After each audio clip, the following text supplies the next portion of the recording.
ओम गुरुर्ब्रह्मा गुरुर्विष्णु गुरुर्देवो महेश्वर गुरु साक्षात् परब्रह्म तस्मै श्री गुरुवे नमः।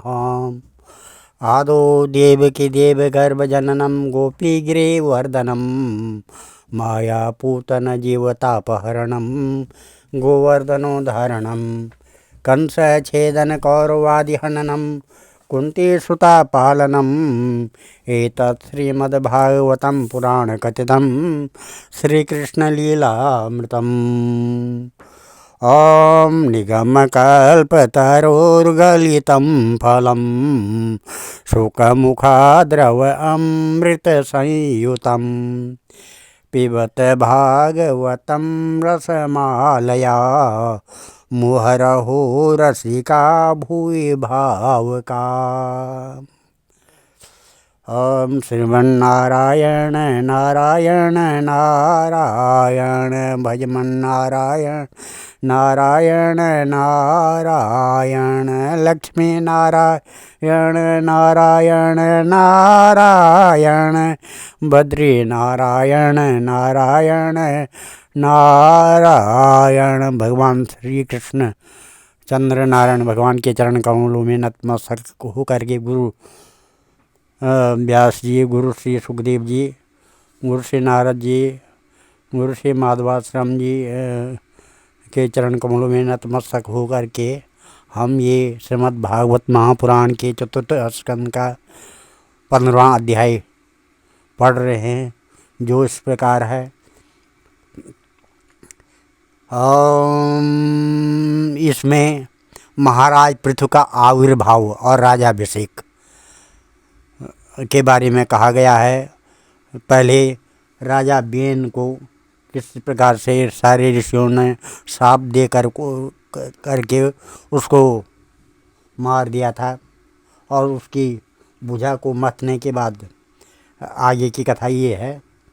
मैत्रेय उवाच अथ तस्य पुनर्विप्रेर पुत्रस्य महीपते बाहुभ्यं मध्यमानाभ्यं मिथुनं समपद्यत तो दृष्ट्वा मिथुनं जातमृषयो ब्रह्मवादिनः ऊचु परम संतुष्टा विदित्वा भगवत्कलहम्। श्री मैत्रेय जी कहते हैं, विदुर जी, इसके बाद ब्राह्मणों ने पुत्रहीन राजा बेन की भुजाओं का मंथन किया। तब उनसे एक स्त्री पुरुष का जोड़ा प्रकट हुआ। ब्रह्मवादी ऋषि उस जोड़े को उत्पन्न हुआ देख और उसे भगवान का अंश जानकर बहुत प्रसन्न हुए और बोले। ऋषियों ने कहा, ऋषियाउच एवं विष्णु भगवता कला भुवन पालिनी यम च लक्ष्म्या संभूति पुरुषस्यान पायिनी अयम तो प्रथमो राज्यम पुमाना प्रथयिता यशा पृथुर्नाम महाराजो भविष्यति पृथुश्रवा यम च सुदती देवी गुणभूषण भूषणा अर्चनामा वरारोहा पृथुम एवा अरुंधति एष साक्षात् भरेरंशो जातो लोक रे अक्षया यम च तत्परा ही श्रीर अनुजज्ञेन पायिनी। ऋषियों ने कहा, यह पुरुष भगवान विष्णु की विश्वपालिनी कला से प्रकट हुआ है, और यह स्त्री उन परम पुरुष की अनपायिनी कभी अलग न होने वाली शक्ति लक्ष्मी जी का अवतार है। इनमें से जो पुरुष है वह अपने सुयश का प्रथम विस्तार करने के कारण परम यशस्वी पृथु नाम का सम्राट होगा। राजाओं में यही सबसे पहला होगा। यह सुंदर दांतों वाली एवं गुण और आभूषणों को भी विभूषित करने वाली सुंदरी इन पृथु को ही अपना पति बनाएगी। इसका नाम अर्ची होगा। पृथु के रूप में साक्षात श्री हरि के अंश ने ही संसार की रक्षा के लिए अवतार लिया है, और अर्ची के रूप में निरंतर भगवान की सेवा में रहने वाली उनकी नित्य सहचरी श्री लक्ष्मी माता जी प्रकट हुई है। और श्री मैत्रेय जी कहते हैं, प्रशंसन्ति स्म तम विप्रा गंधर्व प्रवरा जगु मुमुचो समणो धारा सिद्धा नृत्यंत स्वस्त्रिया शंखतूर्या मृदंगाजा नेदुर्दुंदभयो दिवि तत्र सर्वा उपजगमुर्देवर्षि पितॄणां गणा ब्रह्म जगत गुरुर्देवी सहस्रतेश्वराश्रये वैनस्यं दक्षिणे हस्ते दृष्ट्वा चिन्नं गदावृता पादयोररविन्द च तं वे मेने हरे कलाम यस्य प्रतिहतं चक्रमं स च परमेष्ठिनः।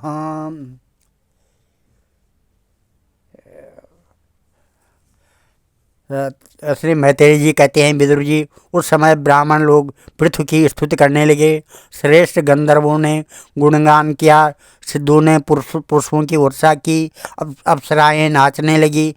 आकाश में शंख, तुरही, मृदंग और दुंदभी आदि बाजे बजने लगे। समस्त देवता, ऋषि और पितर अपने अपने लोकों से वहां आए। जगत गुरु ब्रह्मा जी देवता और देवेश्वरों के साथ पधारे। उन्होंने बेन कुमार पृथु के दाहिने हाथ में भगवान विष्णु की हस्त रेखाएं और चरणों में कमल का चिन्ह देखकर उन्हें श्री हरि का ही अंश समझा, क्योंकि जिसके हाथ में दूसरी रेखाओं से बिना कटा हुआ चक्र का चिन्ह होता है वह भगवान का ही अंश होता है। तस्याभिषेक आरब्धो ब्राह्मणैर्ब्रह्मवादिभिः अभिषेचेन निकान्यस्मै आजन्नु सर्वतो जना सरित समुद्रा गिरयो नागा गाव खगा मृगा द्योछिति सर्वभूतानि समाजायुरुपायनम् सोऽभिषिक्तो महाराज सुवासा साधु अलंकृता पत्न्या अर्चि अलंकृतया विरजे अग्निरिवापरः तस्मै जहार धनुदो हेमं वीरं वरासनं वरुणो सलिलस्त्रावा मातपत्रं शशिप्रभां वायुश्च बालव्यञ्जने धर्म कीर्तिमयी स्त्रजम् इंद्र किरीटमुत्कृष्टं दण्डं संयमनं समा यमः यं ब्रह्मा ब्रह्ममयं वर्म भारती हारम उत्तमं हरिसुदर्शनं चक्रं तत्पत्न्यां व्याहृताश्रयं दश चन्द्रमसिं रुद्र शतचन्द्रं तथाम्बिका सोम अमृत मया नश्चा त्वष्टा स्वरूपाश्रयं रथम् अग्निराजगवं चापं सूर्यो रश्मि मया निशुन् भूपादुके योगमयोध्यो पुष्पावलिमन्वहं नाट्यं सुगीतं वादित्रया अन्तर्धानं च खेचरा ऋषया चाशिषा सत्या समुद्रा संग आत्मजं सिन्धवा पर्वता नद्यो रथ वीथिर्महात्मनः श्रुतो अथ मागधो वन्दितं स्तोतुम् उपतस्थिरे स्थावकास्तास विप्रेत्या पृथिवीन्या प्रतापवान् मेघानि हृदया वाचा प्रसन्ना निदम अब्रवीत।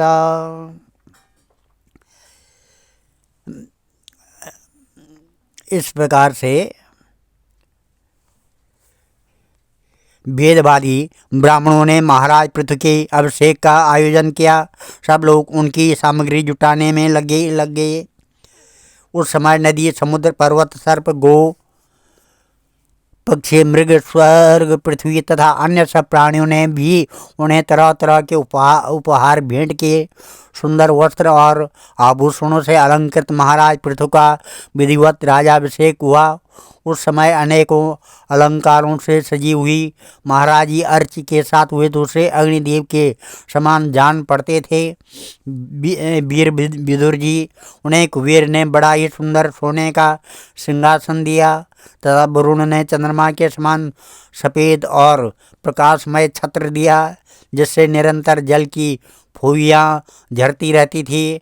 वायु ने 2 चंवर, धर्म ने कीर्तिमयी माला, इंद्र ने मनोहर मुकुट, यम ने दमन करने वाला दंड, ब्रह्मा ने वेदमय कवच, सरस्वती ने सुंदर हार, विष्णु भगवान ने सुदर्शन चक्र, विष्णु प्रिया लक्ष्मी जी ने अविचल संपत्ति, रुद्र ने 10 चंद्रकार चिन्हों से युक्त कोष वाली तलवार,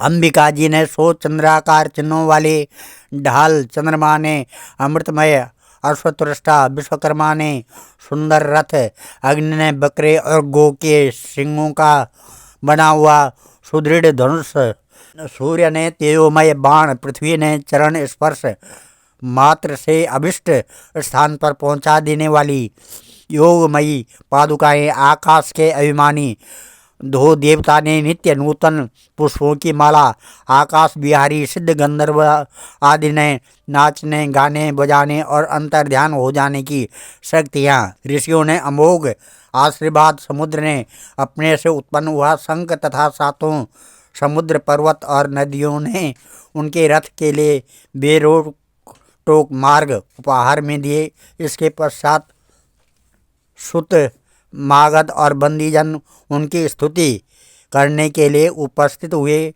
तब उन स्तुति करने वालों का अभिप्राय समझकर बेन पुत्र परम प्रतापी महाराज पृथु ने हंसते हुए मेघ के समान गंभीर वाणी में कहा।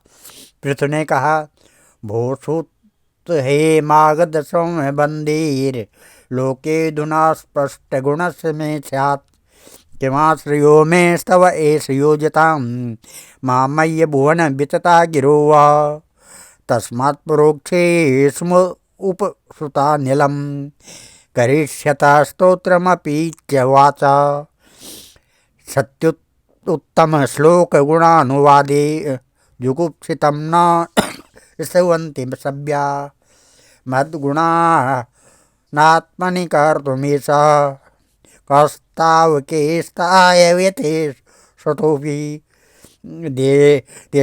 देशाभिविशन्यति विप्रलब्धो, जनावहासं मुकुमतिर्न वेद। इस प्रकार से पृथु ने कहा, सौम्य, सुत, मागध और बंदीजन, अभी तो लोक में मेरा कोई भी गुण प्रकट नहीं हुआ, फिर तुम किन गुणों को लेकर मेरी स्तुति करोगे। मेरे विषय में तुम्हारी वाणी व्यर्थ नहीं होनी चाहिए, इसलिए मुझसे भिन्न किसी और की स्तुति करो। मृदुभाषियों कालांतर में जब मेरे अप्रकट गुण प्रकट हो जाएं, तब भरपेट अपनी मधुर वाणी से मेरी स्तुति कर लेना। देखो, शिष्ट पुरुष पवित्र कीर्ति श्री हरि के गुणानुवाद के रहते हुए तुच्छ मनुष्यों की स्तुति नहीं किया करते। महान गुणों को धारण करने में समर्थ होने पर भी ऐसा कौन बुद्धिमान पुरुष है जो उनके न रहने पर भी केवल संभावना मात्र से स्तुति करने वालों द्वारा अपनी स्तुति कराएगा। यदि यह विद्याभ्यास करता तो इसमें अमुक अमुक गुण हो जाते। इस प्रकार की स्तुति से तो मनुष्य की वंचना की जाती है। वह मंदमती यह नहीं समझता कि इस प्रकार तो लोग उसका उपहास ही कर रहे हैं। प्रथमो यात्मनो स्तोत्रम जुगुप्सन्यत विश्रुता, हेमंत परमोदारा पौरुखम वा विगारितम, वयम विदितं लोके श्रुताध्यापि वरीमभि, कर्मभि कथा आत्मानं गापयिष्यामि बालवत्। जिस प्रकार लज्जाशील उदार पुरुष अपने किसी निंदित पराक्रम की चर्चा होनी बुरी समझते हैं, उसी प्रकार लोक विख्यात समर्थ पुरुष अपनी स्तुति को भी निंदित मानते हैं। श्रुतगण, अभी हम अपने श्रेष्ठ कर्मों के द्वारा लोक में अप्रसिद्ध ही हैं। हमने अब तक कोई भी ऐसा काम नहीं किया है जिसकी प्रशंसा की जा सके। तब तुम लोगों से बच्चों के समान अपनी कीर्ति का किस प्रकार गान कराएंगे। आज हम इस अध्याय को यहीं पर समाप्त करते हैं और कथा को यहीं पर विराम देते हैं। कल बंदीजन द्वारा महाराज पृथु की स्तुति, बंदीजन द्वारा महाराज पृथु की स्तुति करना 16वें अध्याय को शुरू करेंगे। ओम नमः श्री कृष्ण गोविंद हरे मुरारे, हे नाथ नारायण वासुदेवा, हे नाथ नारायण वासुदेवा, हे नाथ नारायण वासुदेवा। ओम ध्येयं सदा परिभवग्नमविष्टदोहं, तीर्थात्पदं शिवविरञ्जनुतं शरणं, भृत्यातिहं प्रणतपालभवाब्धिपूतं, वन्दे महापुरुष ते चरणारविन्दम्। ओम मंगलम भगवान विष्णु मंगलम गरुड़ध्वजा मंगलम पुंडरीकाक्षा मंगलाय तनो हरि मंगलम भगवान शंभु मंगलम वृषभध्वजा मंगलम पार्वतीनाथ मंगलाय शिव शंकर सर्वमंगल मांगल्ये शिवे सर्वार्थ साधिके शरणे त्र्यंबके गौरी नारायणी नमस्तुते अन्नपूर्णे सदापूर्णे शंकर प्राणवल्लभे ज्ञान सौभाग्य सिद्ध्यर्थम भिक्षां देहि च पार्वती ओम नमः। ओम या श्री स्वयं सुकेतना भुवनेश्वरलक्ष्मीं पापात्मनां कृतधियां हृदयेषु बुद्धि श्रद्धा सतां कुलजन प्रभवस्य लज्जा तात्वां दत्तास्मै परिपालय देवि विश्वम्। ओम नमः। सर्वे भवन्तु सुखिनः सर्वे सन्तु निरामयाः सर्वे भद्राणि पश्यन्तु मां कश्चित् दुःखभाग् भवेत्। धन्यवाद।